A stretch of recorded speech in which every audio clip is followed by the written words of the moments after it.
wait.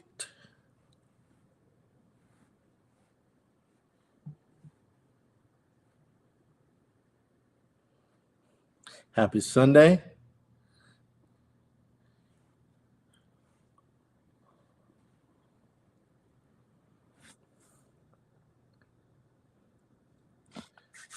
All right, we're in here. We're in here. Happy Sunday, everyone.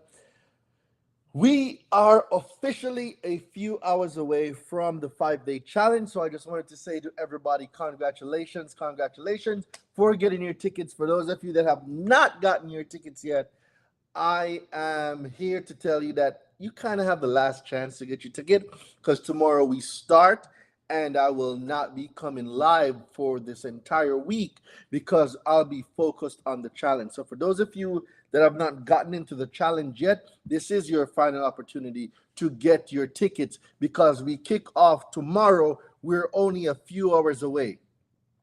Now, there's something that I want to address real quick, but before I go into it, guys, I want you to, if you have not gotten your tickets yet, the first thing is comment the word challenge if you're on Instagram. If you're on Instagram, comment the word challenge. If you're on Instagram, comment the word challenge, get your tickets. If you're on YouTube, if you're on Facebook, if you're on Twitch, what I need you to do is look at your screen and just text the word challenge. Text the word challenge to 917-993-5238 to get your tickets. Now, I want to address this whole TransUnion sweep that I've been hearing about. Like, guys, I'm going to formally address this TransUnion sweep that I've been hearing everybody talking about. And some of y'all want quick fixes. A lot of you want quick fixes. You want quick fixes, and I'm here to address those quick fixes right now. We're going to address these quick fixes right now. Like, someone online is telling you about a TransUnion hack, right? And you must call in and tell them that you were a victim of sex trafficking and that you filed identity theft reports.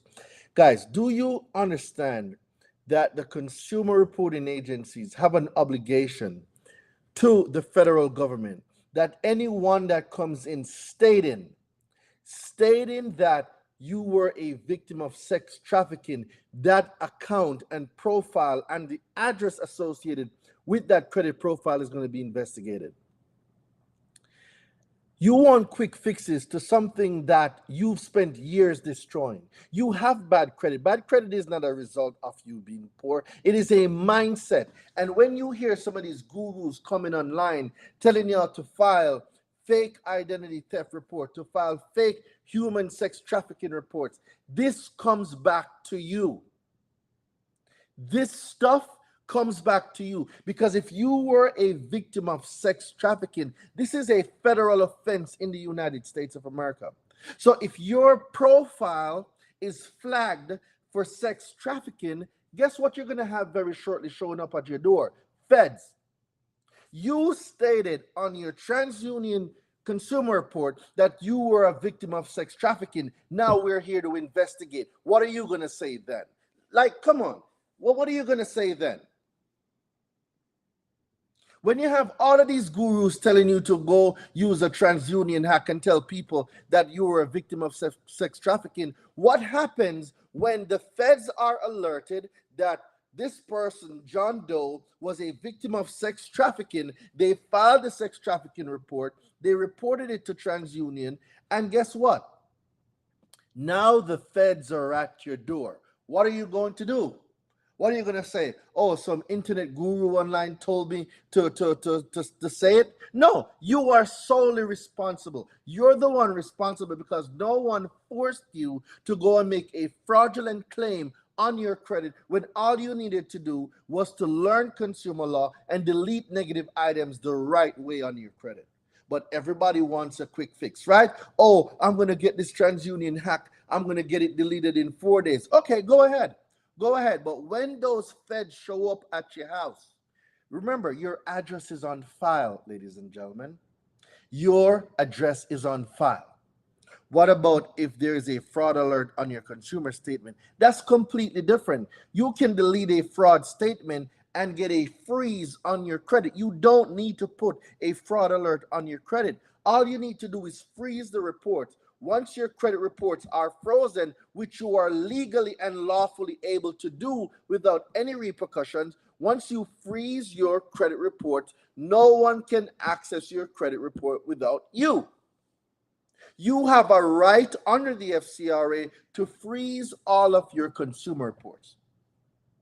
But when y'all want to go out there and follow these gurus on the internet, oh, I was a victim of sex trafficking. When the feds show up, and they will, when the feds show up, what are you going to do? What are you going to do? I am so curious because I'm getting to the point right now where it's like, oh, Daraine, I'm hearing about this TransUnion hack. I want to go do this 4-day method. Go ahead and do it. Go ahead. You don't want to do credit repair the right way. Go do whatever you want to do. Just don't come to me about it. Don't come to me about no credit sweep. Don't come to me about no TransUnion sweep. Don't come to me with that garbage. Don't come to me with that at all, because I don't want to hear about it. I don't teach those type of deceptive and immoral tactics. And when the feds show up to your door, you better have an explanation. How do we remove fraud alert? So all you do is you call into the consumer reporting agencies, and you let them know, hey, is there a fraud alert on my credit? If they say yes, let them know, I would like to remove the fraud alert that was put on there as a mistake. What I actually need is a credit freeze. I need to freeze all my reports. Not a fraud alert. I want to freeze all my reports. That's it. It's very easy to remove a fraud alert. But for y'all who just want to go and get a quick fix, go ahead. Be my guest. But don't be in my DMs. Don't send me no emails. Don't comment under my post talking about, Daraine, someone told me how to do this TransUnion sweep, and now, no, don't come to me about it. I'm telling you right now, I will ignore your message. Because you know that I do a 5-day challenge every month. You know that I have all the consumer law resources that you can use to fix your credit. You know all of this, but you went to listen to some online guru telling you to go and tell a lie, go and get a fraudulent affidavit, and go tell people that you were a victim of sex trafficking, and then you went and do it. Do not come in my DMs. Don't come in my DMs. Don't email me. Don't text me. Nope. Whichever guru told you to go and do that, go see that guru so they can help you. I'm not the guy, because I'm not going to do it. I'm not. Correct, lawful information is being given out, and you rather to go do something that can put you in jail for fraud. Go ahead. Just don't come to me when that happens. Don't do it. I'm standing on business here. Go back to that guru who told you to do this TransUnion sweep. Do not come into my DMs. Don't. Everybody wants a microwave fix, and this is the problem. Everybody wants a microwave fix, but nobody wants to do stuff the correct and legal way. That's the problem. People are lazy and they don't want to do it the right way. Let somebody come up with a new strategy or a new hack or a new sweep, and all of a sudden everybody's on board. Yay, we're going to do this TransUnion sweep. Yay, we're going to tell everybody that we were a victim of sex trafficking. Go ahead. But when this shit turns bad and you got feds knocking at your door, do not come to my DMs. Don't do it, because I'm going to ignore you. Don't email me. Don't comment on my texts. There is no, if you have to compromise your morale to tell a lie to fix your credit, don't associate with me at all. Don't.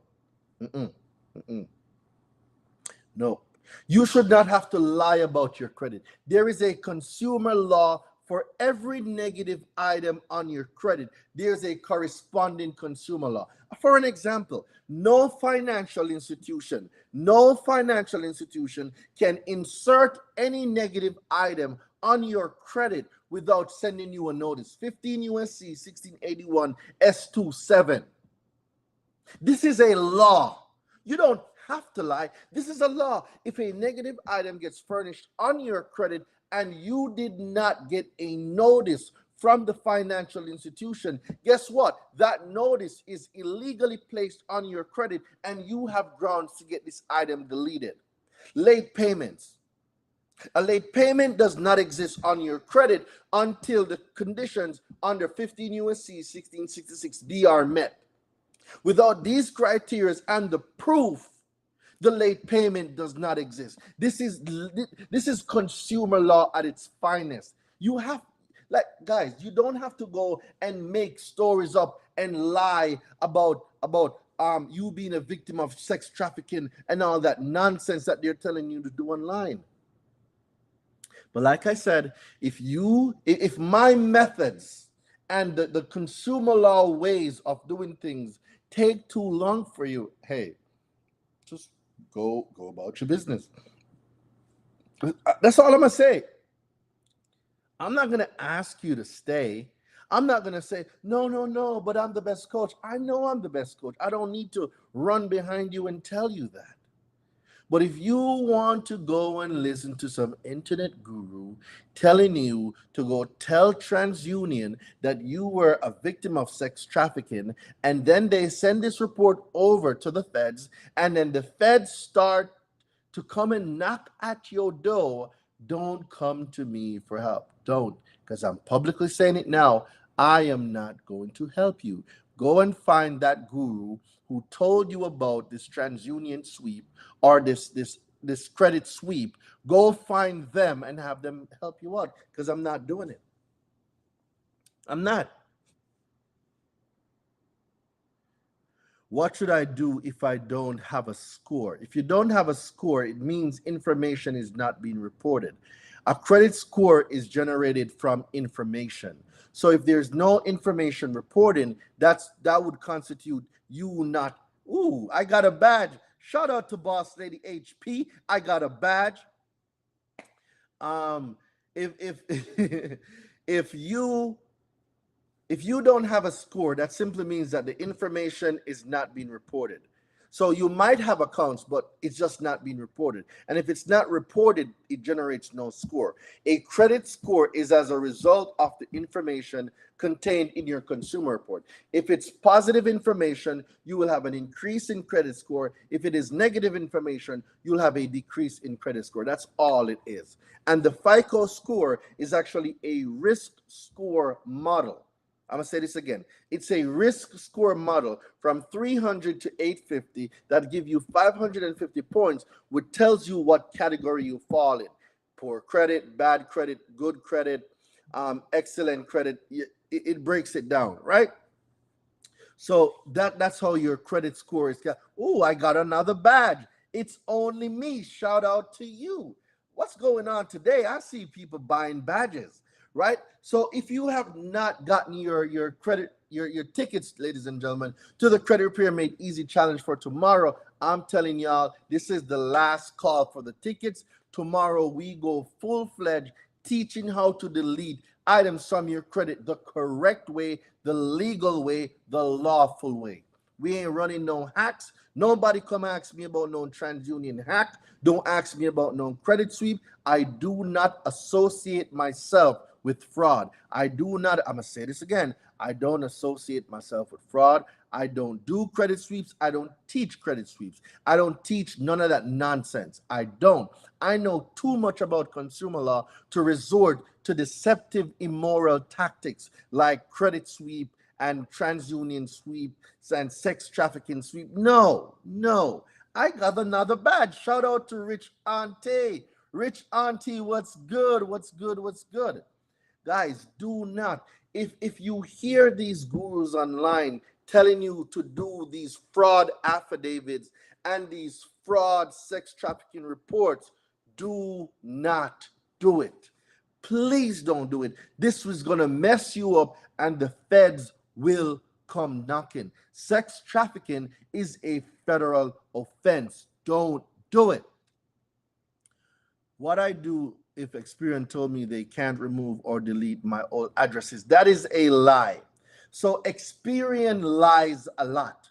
They can delete it because I just got some deleted less than 7 days ago. They can delete it. If the address is inaccurate, if the address is outdated, if the address, you can no longer get any form of mail from this address, by law, they have to delete it.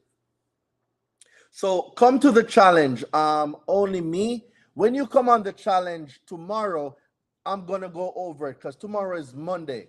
So tomorrow I'll be going over deleting personal information, which includes your address. I'll be going over deleting inquiries. I'm gonna be going over deleting late payments, and then I'm gonna show you the strategies that you can use to get paid for personal information, to get paid for inquiries, to get paid for late payments. I'll be going over those tomorrow. Tomorrow is day one, and that's what's on the itinerary that I'll be going over tomorrow on the challenge.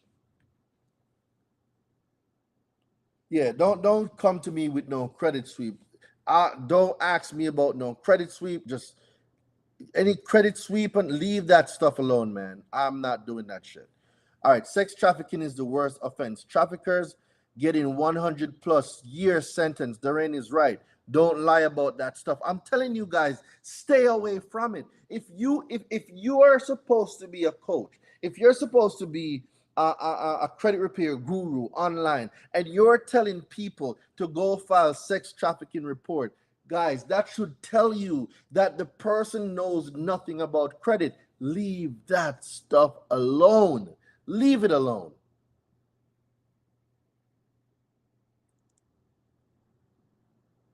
All right, boom. Look at this. It's only me says, hey, I just sent, look at this. I just sent the Rains letter off a week ago, and all addresses, phone numbers have been removed. I'm telling y'all, it's real stuff. All right. Shout out to y'all, Rich Auntie. I see you supporting. Shout out to you. Boom, boom, boom. Addresses, phone numbers, names, and all employers. Yep, gone. Like, you have a legal right, ladies and gentlemen. The FCRA gives you that right to clean up personal information. I'm going to be breaking all of this down and how you can get paid for it. I'm looking forward to work with you. I already learned a lot from your YouTube channel. Let's go. I'm going to be dropping the link on YouTube, Facebook, and Twitch for y'all to get your tickets to the challenge if you have not gotten it yet. And for those of you on Instagram, if you comment the word challenge, the DM, you should have gotten the DM with the link inside of it. Let me ask you guys a question. Haiti, if you're still here, test out the challenge and make sure that the link is being delivered. Let me make sure. Let me make sure that this is being done, and let's make sure that the link is working.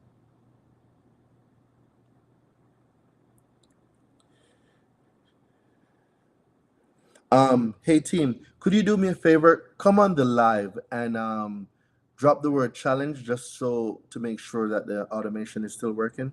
Thank you.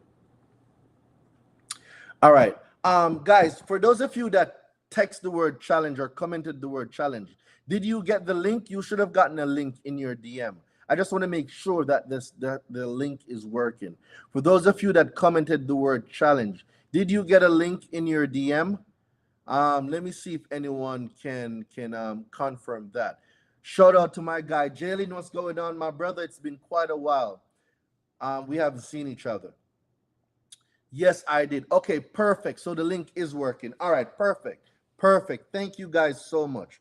If a finance company charges you the APR rates from their state and not the state that you reside in, is that legal by your knowledge? They cannot charge you an APR in their state. They're operating in your state. They're doing business in your state. They must comply with your state laws. So if the usury law for your state requires the interest rate capped at a certain amount, The financial institution must abide with the rules set forth in your state because it's a part of the agreement for them to operate in commerce in your state. So it does not go back to the creditor's state. It goes back to your state because they're operated in your state. They're doing business in your state. So your state usury stands as true. Tomorrow is the challenge, and I'm so excited. I'm about to give y'all so much information. I received the link. Thank you. Thank you very much, Brother Steve. Thank you very much. Nicole, how you doing, Robin? All right, the brat, I got some more badges. Ooh, what's going on today? Y'all are really turning up. What's going on? I'm getting a lot of badges today. Thank you very much. I appreciate it. Here is the link. I'm getting a lot of badges today. Shout out to y'all, man. Thank you very much. I really, really, really appreciate this. All right, give me some more questions, guys. What do you want to know about the challenge? The challenge is this week. Ask me some questions. What do y'all want to know about the challenge? Talk to me. I said my part about this TransUnion sweep. Do not engage in this TransUnion sweep. Leave this thing alone because, like I said, you are putting yourself up to a situation that you want no parts of. The feds will come knocking. Sex trafficking is a federal offense. The feds will come knocking, ladies and gentlemen. Yes, we will be discussing repo. So, repossession, since you asked that question, let me elaborate about repossessions right now. Repossessions, ladies and gentlemen, believe it or not, is one of my most favorite subjects. Why? Because there are so many things that can go wrong with a repossession. And with that repossession, ladies and gentlemen, you can get a lot of remedy. Okay? What about debt discharge? No. So I do not teach debt discharge. I don't teach debt discharge. That's not something that I teach. I'm excited to learn more about getting paid for those violations. Yes, this is going to pique a lot of y'all interest. Okay, so let me explain something to y'all. Did you know that personal information, meaning your name, address, email, phone number, if you dispute these items and a consumer reporting agency refuses to update the information, do you know that you can sue a consumer reporting agency and get paid for it? I'm talking about names, email address, phone numbers, stuff like that. And for those of you that are going to say, no, that's not true, I got proof because one of my students just got a $50,000 check 10 days ago. He got a $50,000 check from Experian for furnishing inaccurate personal information. So guys, I'm not just making stuff up. I am telling you things that I know for a fact. A $50,000 check because Experian refused to update his information. They kept stalling and they kept saying that this address is tied to an old account. He had like 3 or 4 different socials on his account. There was so many things wrong, and Experian refused to update and delete the personal information, and they had to cut him a check for $50,000. So if you want to believe it, believe it. If you don't, don't. But I'm not going to lie to you, and this is something that I'll be showing tomorrow on the challenge. I'll be showing the arbitration award on the challenge tomorrow. Inquiries. So let's talk about inquiries. How many people here know that you can get paid for inquiries? I have that problem now with a client and they still don't delete it. Okay, great. This is a very good question. So Rich Auntie, I want you to bring this up tomorrow. Britt, I want you to bring this up tomorrow on the challenge. So how this works is, if you do a round 1 dispute, I got another badge. Thank you very much, Travels. Paynet Travels, thank you very much. I got another badge. All right. So let me explain to you how it works. So if you do a round 1 letter, you shouldn't pass 3 rounds. 3 rounds max. 3 rounds max. So Britt, let me break this down for you. Round 1 is identifying the information that is inaccurate, right? Round 2 is addressing their round 1 response. So let's say they say, oh, we can't delete the names because the names are tied to some account, or we can't delete these socials, oh, we don't believe that it is you, you need to send proof of your identity. Like they'll send you these weird responses, right? In your round 2, you're going to reiterate what was wrong in round 1, and you're going to give them an opportunity to cure. After round 2, if they still refuse to delete the information, now we're talking about going to invoke arbitration or small claims or superior court, depending on which one you want to do. Now, each state has their own cap for small claims. The state of Georgia, it's 15,000. Tennessee, it's 25,000. Florida, it's 8,000. New York is 10,000. That amount is too small. So if I'm going to go after Experian, TransUnion, Equifax, I'm going to go to arbitration or superior court. I'm not going to do arbitration. Does that make sense? Let me give you another example. Right now, I pulled my consumer reports about 3 weeks ago. There are close to 150 soft pulls on my credit. All right. I don't know Philly off the top of my head, so I can look it up. Let me look it up real quick. Let's see what the small claims amount is for Philly. Small claims amount for PA. So in Pennsylvania, a lawsuit involving a claim $12,000 or less. So Philly, y'all cap out at $12,000 for small claims. All right. Now, when you have inquiries on your credit, it's important to know that a soft inquiry or a hard inquiry is an inquiry. Don't be deceived with a small or with a soft or hard inquiry. I don't care. An inquiry is an inquiry. It simply means someone pulled my report. That's what it means. I don't care what they think it means. An inquiry means someone pulled my reports, and Equifax, TransUnion, and Experian gave them my report. For anyone to pull your reports, permissible purpose must be given, and this must be certified under Chester versus Purvis, right?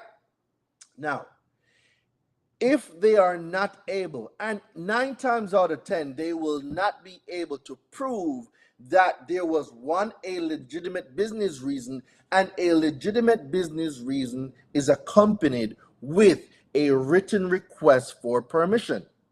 If they do not have the proof, that simply means the consumer reporting agency gave your reports to someone that had no legal right to get it. What does that mean? In my case, I am going for $1,000 per inquiry. I almost have 150 inquiries, right? And I'm going to be doing $1,000 per inquiry. That's what I'll be doing. Since they have the cojones to give my reports to institutions that many times, I am going for a remedy under Chester versus Purvis. They furnish my consumer report without a known permissible purpose. So I'll be going after Experian, TransUnion, Equifax each for about 150,000. So the next 30 to 60 days, that's what I'll be doing. And I'm teaching the students in my consumer law connoisseur program how to do this. So I did it about 2 weeks ago, where I sent in the dispute. So now they're still within their 30 days to respond. They have not reached 30 days yet. So once they reach 30 days, Chester versus Purvis, Purvis. So once they reach the 30 days, if they did not respond to my round 1 letter, I am going straight to superior court or arbitration. I don't know which one I'm going to do yet. So I'm be going back to the courts tomorrow to go and figure out which way I want to go. So I'm going to be doing that, and I'm going to be filing this lawsuit. Off subject, but my ATM card was compromised with NASA, but I believe it was an inside job. Can you sue the bank for breaking the Privacy Act? I can't really comment on that because I don't have enough information. It's not what you know, it's what you can prove. If you can prove it was an inside job, then we're talking about fraud. I didn't know that I can get soft inquiries removed. Absolutely, you can. And like I said, guys, this week into next week, I'll be fine. I just need to make sure the 30 days run off. Once the 30 days is off, right, which give them the legal time required by law to respond to my dispute. Once that time has run off, I am going to file my statement of claims either via arbitration or in superior court. Now, what I also found out is that some of these consumer reporting agencies have gotten slick. And inside of their arbitration agreement, they have put that they will not be, that FCRA violations will not be subjected to arbitration. They think they're being slick. They think they're being slick, all right? But there are other ways to deal with them, like going to superior court, your district court, your state, like federal. Like there's different ways to deal with them. If you write a letter to them, don't they have to respond back by paper as well? There's no law that says they have to respond by paper. They must give you a response. You, the consumer, need to specify in writing how you want them to respond to you. I take all responses in the mail. Do not email me anything. Don't put nothing in a portal. I want it in the mail. Send it to me in the mail. So I'm going to make that very clear. All correspondence will be done by mail. I don't want you to email me nothing.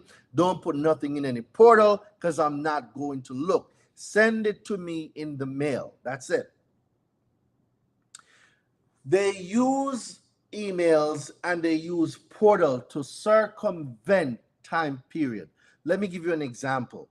They have to pay for the mail, right? It has to be mail. They have to pay for it. An email, they don't really got to pay for an email. No, I want my document. You're going to send it to me in the mail. I don't want no email. Don't give me no phone call. Don't give me nothing in no portal. Give me in the mail. I want to see it. I want to see it. Send me a mail. I want to see it. Send me a mail. I want to see it. Don't tell me about no portal. Don't tell me about nothing that got emailed. It might have went to my spam. It might have went to my junk. I'm not checking it. Don't send me nothing in no portal or no email because I'm not checking it.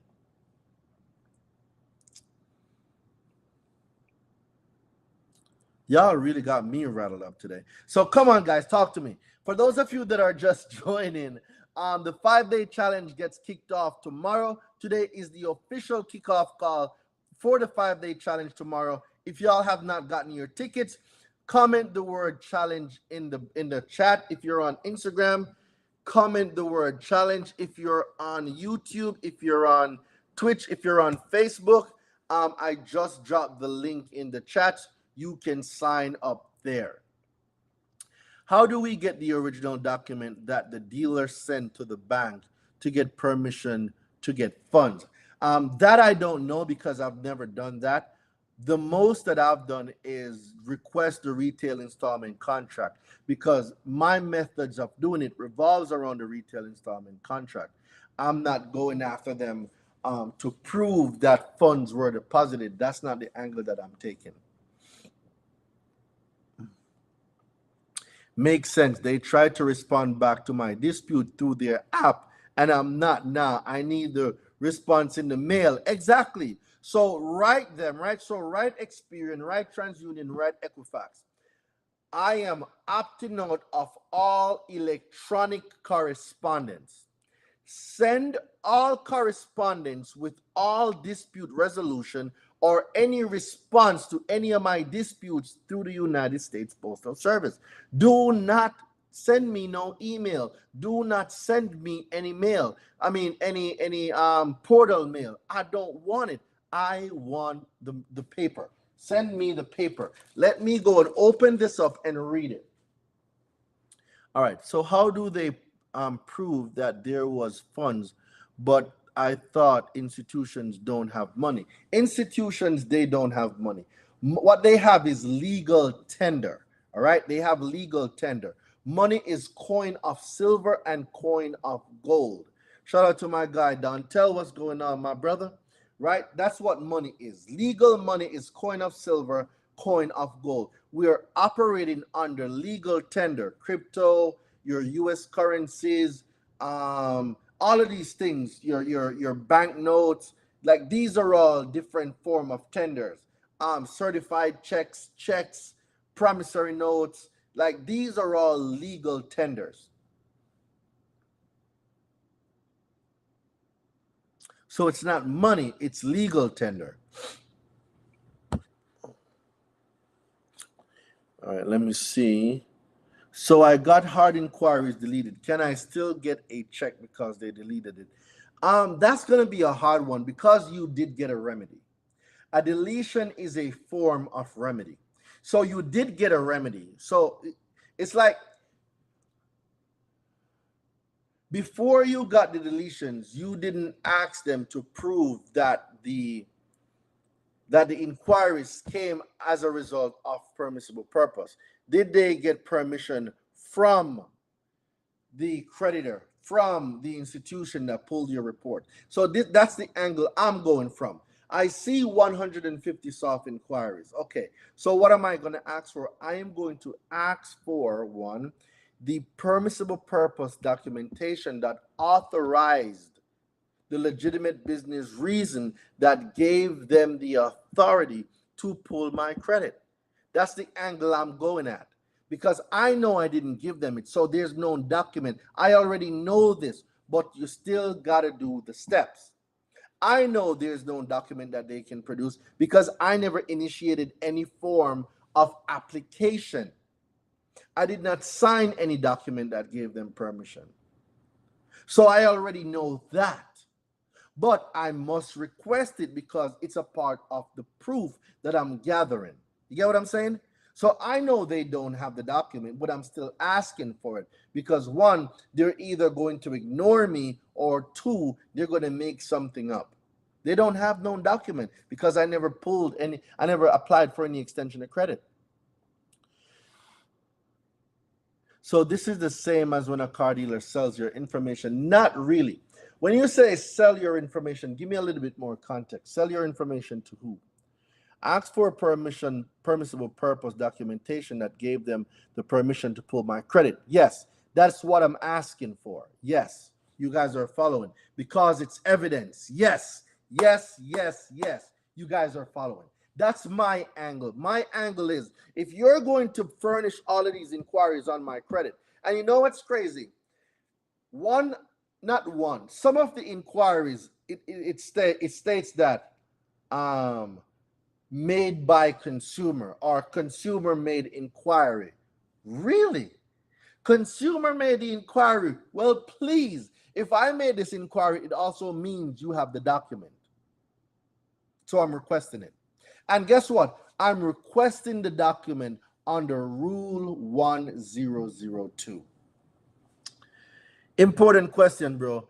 Should I pay off my little $400 debt that has caused multiple late payments on my account, or should I dispute it before paying it off, even if it might go to collections?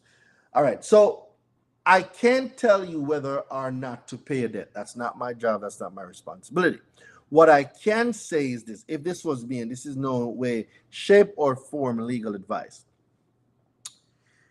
If you have a balance and the account is still open, if the account is open and you want to maintain that line of credit, by all means, I would have paid it off. You can get the late payments deleted because when you join the challenge, I'm going to show you how to delete late payments from your credit. You can delete late payments and still retain the account. Deleting late payments doesn't mean that the account gets deleted. So you can keep the account and get the late payments deleted. If the item is closed, if the account is closed and it's going to collections, then in writing, 15 USC 1692 CC, in writing, a consumer can refuse to pay a debt collector. Can you delete missed payments? Yes, you can. I'll be teaching how to do that tomorrow. So comment the word challenge, Will. Comment the word challenge, and I'll be going over the late payment strategy tomorrow. Important question. Okay, we got that. Can you remove auto loan with an open account on? Yes, you can remove open auto loans from your credit. Yes, the answer to that is yes. I will be going over how to delete open accounts from your credit as well. Yes, you can delete open accounts from your credit. Doreen got the best missed payment information. 100%. You are 100% right, Courtney. You're 100% right. Because when we talk about the law, right? When we talk about the law, I am already there. We appreciate you. Thank you so much. Shout out to y'all, man. DeMarcus Owens, I just dropped the link for the challenge. Look inside of your chat box in YouTube or Facebook. I just dropped the link. All right. When a creditor sells your debts to a collection agency, they are basically violating the contract you guys have, allowing you to opt out of paying the collection agency for good. Not necessarily. So let me explain. There's some ambiguity there. So a creditor can sell an account, right, to recoup damages, right? Now, selling the account, if there's a dispute between the account, it falls under the arbitration clause, right? If there's any dispute, it falls and it should be rectified in binding arbitration before it gets sold. So the fact that they sold the account, they violated their own terms and agreement. So if there's an arbitration clause and the clause states something like, if there's a dispute regarding the account, this must be settled via binding arbitration, and they didn't notify you of that and they sold the account, that is a violation right there of their own terms and agreement. Now, the buyer of the account, right, once they have the purchase agreement and they are legally and lawfully able to collect on it, the arbitration clause stands as supreme. So if they're going to bring you to court, that is the wrong venue, because the contract states if there's any dispute regarding the account, it should be settled via binding arbitration. So the arbitration clause stands as absolute. You will learn the sauce to remove those late payments. I did it on my first round. Shout out to Ambassador Wealth in the building, constantly getting these late payments deleted. Let's go. All right. I'm literally going through the same thing. The real Shay, make sure you get a brain picker ticket, Shay, because I'd definitely love to hear what's going on your side tomorrow. So please ensure that you get a brain picker ticket, Shay, so we can talk tomorrow.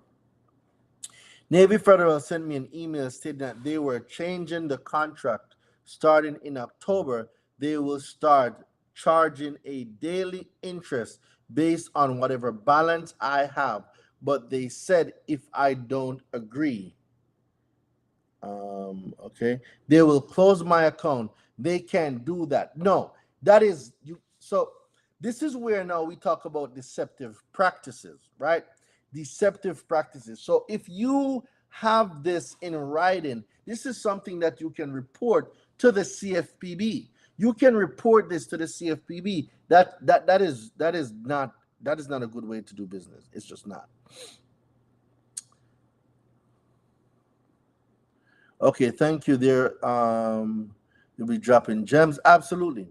Boom, boom, boom. Thank you. With the late payment letters, what do you believe the average time frame for the CRA to fix these false unverified missed payments, family? The fastest, and I'm not saying that you will get these same results. The fastest we have gotten late payments deleted was 1 hour and 30 minutes after running the late payment deletion script. I'm going to say this again.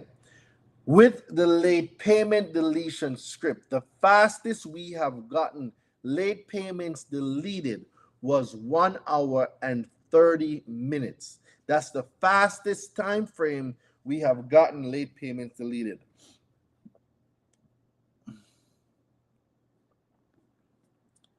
All right. Get ready for the challenge. Let's go. Yes, we are getting ready for the challenge. LVNV funding is giving me a hard time. Please go live about this.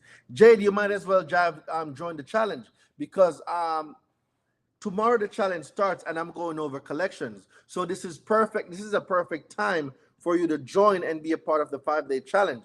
See, I just dropped the link again, so make sure you sign up. I'll be going over this week.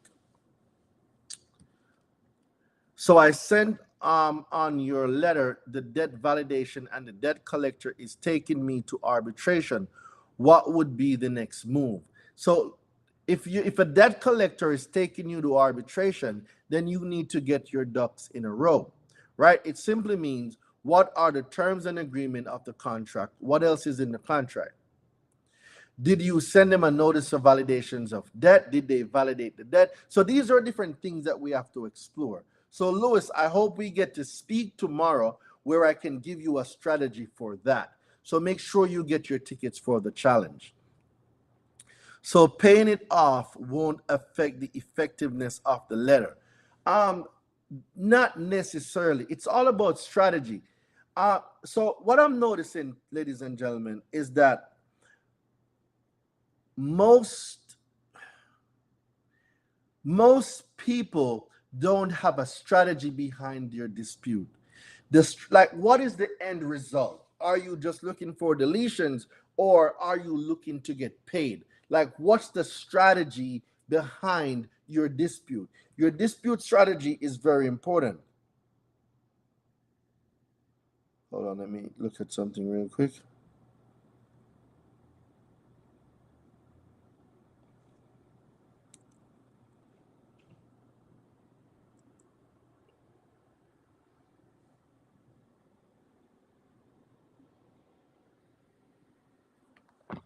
Right? So we have to look at it from a strategic standpoint. What do I want? Do I only want deletions, or do I want remedy? And deletion is a form of remedy. But when I say remedy means different things to different people. Remedy, for me, my remedy now is getting a check. The deletions are cute. Like, the deletions are cute. We get those all day. But right now, my main purpose is checks. I want checks. I want checks. These are what the things that I want, and this is what I'm going after. I got credit card letter from a lawyer that says if you do nothing, a judgment may be entered against you, resulting in the freezing of your bank account or placement of a lien on property. What to do? You need to respond. If you get a summons, right? If you get a summons from a debt collector, you need to answer the summons and you need to show up to court. I'm telling you guys, please do not, and this is no way, shape, or form legal advice, do not ignore when you get a summons for court or you need to do an answer to a complaint. Please do not ignore this. Let me explain to you what might happen. If a debt collector files a summons or a statement of claims in the court, and you are responsible to respond to it, and if you don't respond, they will do a motion to dismiss and get a default judgment. What does that mean? It simply means that you did not show up, right? You did not answer their statement of claim. Have you ever heard the saying that your silence is acquiescence? If you did not contest it, we will assume you agreed to it. That's what happened. When you don't respond to their statement of claims or their summons, when you don't show up, you're basically stating that, hey, I agree with everything that you said, and they say, hey, Your Honor, they didn't show up, they didn't respond. So I'm going to assume that they agree with everything. It was not contested.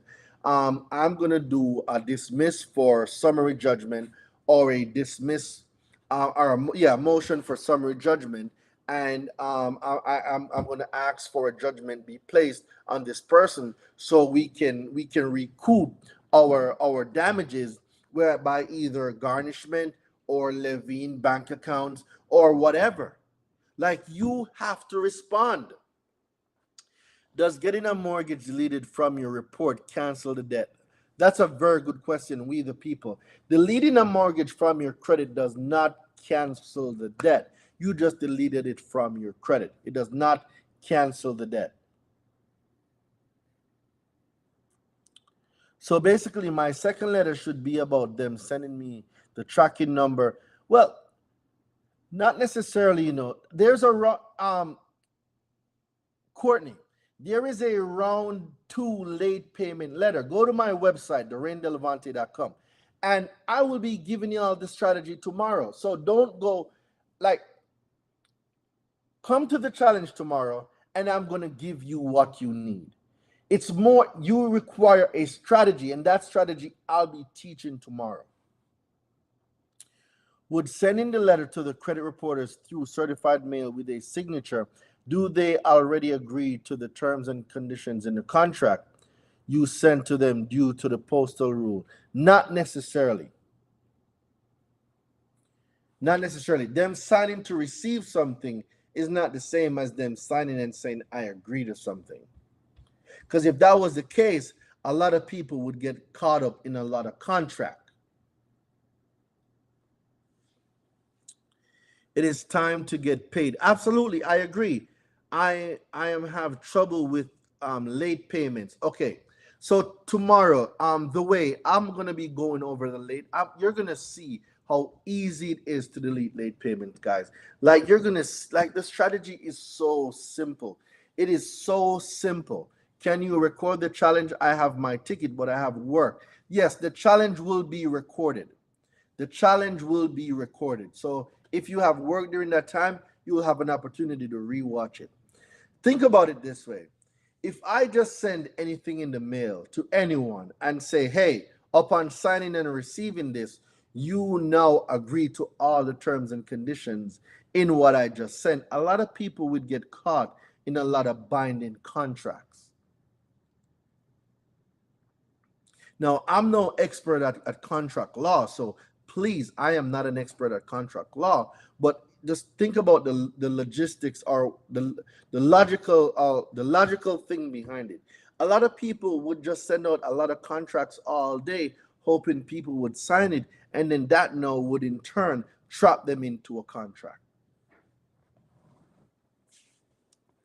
How is your method better than Metro 2 AI response? I am on the fence between your way and Metro 2. That's an amazing question. So let me address this question, right? You know for a fact, you know this, right? Earl and Jen, y'all know this. If Metro 2 was better than what I teach, for one, you wouldn't be here. That's number one. Number two, do you actually know what Metro 2 is sending out regarding late payments? You probably don't. So let me give you a brief synopsis of why we get late payments deleted left, right, and center. First of all, Metro 2 came from consumer law, 15 USC 1681 I5D, right? Metro 2 and eOSCO was birthed from consumer law. The second thing is, I don't trust that process because I don't understand it. I'm going to break down a lot of stuff to you tomorrow. Just have a little faith in me. I'm going to break a lot of stuff down to you tomorrow. The second thing is this. When we use consumer laws, we are able to hold them accountable. The accountability comes on the requirements that the statute puts out. Let me give you an example. Late payments, right? Let's read 15 USC 1666B.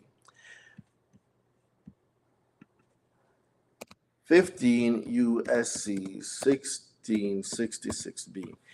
And let me see also Metro 2 explaining how they get late payment. I want to know if Metro 2 explains to you how your late payments get deleted. I'm gonna just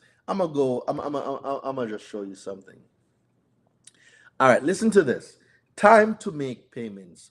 A creditor may not treat a payment on a credit card account under an open-end consumer credit plan as late for any purpose, unless the creditor has adopted reasonable procedures designed to ensure that each periodic statement, including the information required by Section 1637B of this title, is mailed or delivered to the consumer not later than 21 days before the payment due date. So what that simply means is this: before a late payment can be furnished on your consumer report, one, the creditor must send you your statement. Number two, along with your statement, there needs to be disclosures that are required from Section 1637B. If you don't get those, the late payment is not valid. The third thing that is required, that it must be mailed or delivered to the consumer. Mailed or delivered simply means that there must be a way to track it, because the fourth requirement is that it must be mailed or delivered to the consumer not later than 21 days before the payment due date. So these four factors must be in effect for a late payment to be valid. The other thing you need to know falls under 15 USC 16 or under 15 USC 1681. Where are we? 15 USC 1681. 1681 S2. Where are we? 15 USC 1681 S2, right? And when we go to 15 USC 1681 S2 and we scroll down to negative information, you will see that so a late payment is negative information. Okay, so 1666B and the negative information goes hand in hand, and these are what you're requesting in your round one, round two. Listen to this: if any financial institution that extends credit and regularly and in the ordinary course of business furnishes information to a consumer reporting agency described in Section 1681AP, furnishes negative information to such agency regarding credit extended to a consumer, the financial institution shall, not may, but they shall provide notice of such furnishing of negative information in writing to the consumer. And this is what it says: the notice that is required by the financial institution that is provided to the consumer must be done prior to or not later than 30 days after furnishing the negative item on their credit. So if we know that there are conditions that it requires a negative item, as such as a late payment, and there's rules for a late payment itself, if these conditions are not met, the late payment does not exist. And this is why we are so successful with getting late payments deleted.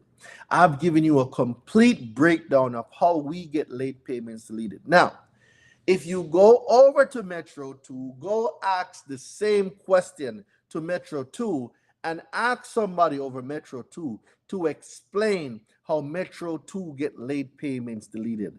What you're gonna, you know what, I don't even want to paraphrase nobody. Just, you can go to Metro 2 and go ask them over there, hey, how do you get rid of late payment using Metro 2? And see what they says. And then you can make your decision from there. But I know I have the most effective way of deleting late payments, because one, the late payment only exists because you don't challenge it, and number two, the late payment is there as a negative item, and all negative items, guess what, from a financial institution must be, a notice must be sent.